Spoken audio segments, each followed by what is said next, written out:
Hello friends, मैं आज कुछ बनाया हूँ। देखो, ये है इंडिगो एरोप्लेन। वो पूरा नया टेक्नोलॉजी वाला, पूरा 3 व्हील्स है। हाँ, अगर आपको घर पे बैठ कर बोरिंग लगे, क्या करूँ घर पे, तो फिर आप ऐसे छोटे छोटे टुकड़े ले सकते हो। ऐसे छोटे छोटे एक इधर भी मिल जाएगा, ठीक है।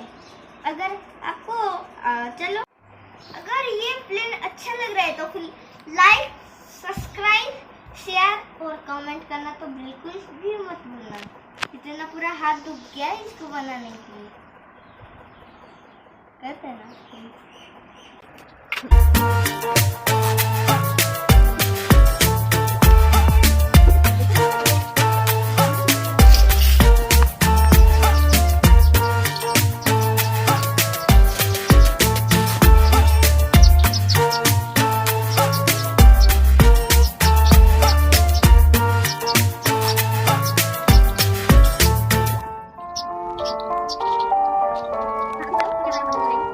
Nanti selesai.